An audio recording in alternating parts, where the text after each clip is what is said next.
Hi hello case நம்ம இலக்கிய சீரியலில் என்னென்ன சுவாரஸ்யமான விஷயங்கள் நடக்க போகுதுன்ட்டு இந்த ஒரு குட்டி ப்ரமோவாக பார்க்க போகிறேங்க. என்னென்ன சுவாரஸ்யமான விஷயங்கள் நடக்க போகுதுன்ட்டுனா முக்கியமாக நம்ம கௌதம் இருக்கிறீங்களா, அவர் என்ன பண்ணார் எனக்கு இந்த டைமில் நம்ம யாரை தான் ஹெல்ப் கேட்குறது. இந்த இலக்கியா இப்போ கோர்ட்டுக்கு கொண்டு வராங்க. கோர்ட்டுக்கு கொண்டு வரத்துல என்ன நடக்குதுனாக்கா நம்ம அஞ்சலி மேலே நம்ம கௌதம் ஒரு கேஸை போட்டுறாரு. கேஸை போட்ட அந்த ஒரு நேரத்தில் என்ன ஆச்சு, இப்போ நம்ம அஞ்சலி என்ன பண்ணாங்கன்னா எஸ்எஸ்கே மூலிமா எப்படியாவது இந்த கேஸை தடுத்து நிறுத்தும். நாம் என்ன பண்ணணுனாக்கா இப்போ தப்பிக்கணும்னா இந்த எஸ்எஸ்கே வச்சு தப்பிச்சிடலாம் அப்படின்னு சொல்லிட்டு அவங்க என்ன பண்ணாங்க, இந்த கார்த்திகேயன் சொன்னோம். ஆனால் அங்கே ஒரு விஷயம் நடக்கிறதில்ல.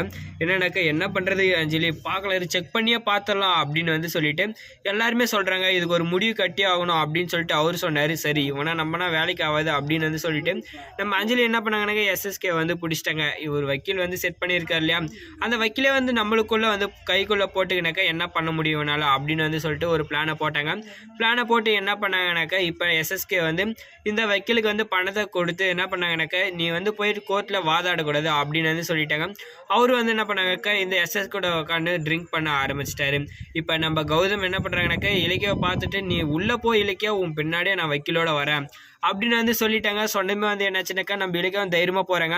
ஆனால் அங்கே பார்த்தோன்னாக்கா என்ன நடக்குதுன்னா நம்ம கௌதம் மணிக்கணக்கில் ஃபோன் பண்ணாலே என்ன ஆகுது, அந்த வக்கீல் ஃபோனை எடுக்கிறதே கிடையாது. சரி அடுத்து என்ன நடக்க போகுதுனாக்கா நம்ம கௌதம் வக்கீலை கூட்டும் போலே அப்புறம் என்னடா பண்ணுவாங்க அப்படின்னு சொல்லி தான் எல்லாருமே யோசிச்சோம். இந்த டைமும் நம்ம இலக்கிய வெளியே கொண்டு வர மாட்டாங்க அப்படின்னு தான் பார்த்தோம். ஆனால் அங்கே என்ன ஒரு மாஸ்க் காட்டினாங்கனாக்கா இப்போ நம்ம கையிலே ஆதாரம் இருக்குது, இதை வச்சே நம்ம என்ன பண்ணலாக்கா அழகாக எடுத்துகிட்டு போய் கொடுத்துடலாம் அப்படின்னு சொல்லிட்டு நம்ம கௌதம் என்ன பண்ணாக்கா கடைசி நேரத்தில் நம்ம ரேவதி நம்ம கௌதம் கையில் ஒரு ஆதாரத்தை கொடுக்குறாங்க. என்னென்னு பார்த்தீங்கன்னாக்கா இந்த பைரவி இந்த போலீஸ் கையில் பணத்தை கொடுக்குறத எப்படியோ எவிடன்ஸ் எல்லாத்தையும் இவங்க கலெக்ட் பண்ணிட்டு இப்போ நம்ம கௌதம் கையில் கொடுக்குறாங்க. கொடுத்துமே என்னாச்சுனாக்கா நம்ம கௌதம்க்கு இப்போ எடுத்துன்னு போயிட்டு இந்த ஆதாரத்தை உள்ளே காட்டணும், எப்படியாவது இலக்கியா எழுந்தணும், எதை இருந்தாலும் அப்புறம் பேசிக்கலாம் அப்படின்னு சொல்லிட்டு ஆதாரத்தை பார்த்த அடுத்த செகண்ட் நேராக ஜட்ஜிகள் போகிறாங்க. போயிட்டு உங்கள் சைடு வக்கீல் எங்கே அப்படின்னு சொல்லும்போது தான் என் சைடு வக்கீலை என்ன பண்ணாங்கனாக்கா பணத்தை வாங்கிட்டு அவரு அந்த சைடு போயிட்டாரு, என் கையில் ஆதாரம் என்ன இருக்குது அப்படின்னு சொல்லிட்டு என்ன பண்ணாங்கனாக்கா அந்த இடத்துல நம்ம கௌதம் சொன்னாங்க வக்கீல் இல்லாமல் பண்ண முடியாது அப்படின்னு சொன்னதுமே அங்கே இருக்கிற ஒரு வக்கீலை பிடிச்சி ஆதாரத்தை கொடுக்குறாங்க. கொடுத்ததுமே என்ன ஆகுதுனாக்கா இந்த அஞ்சலி இந்த பைரவி சேர்ந்து பிளான் போட்டு தான் இந்த மாதிரி அவங்க பண்ணாங்க அப்படின்ற ஒரு விஷயம் நல்லா தெரிஞ்சிச்சு.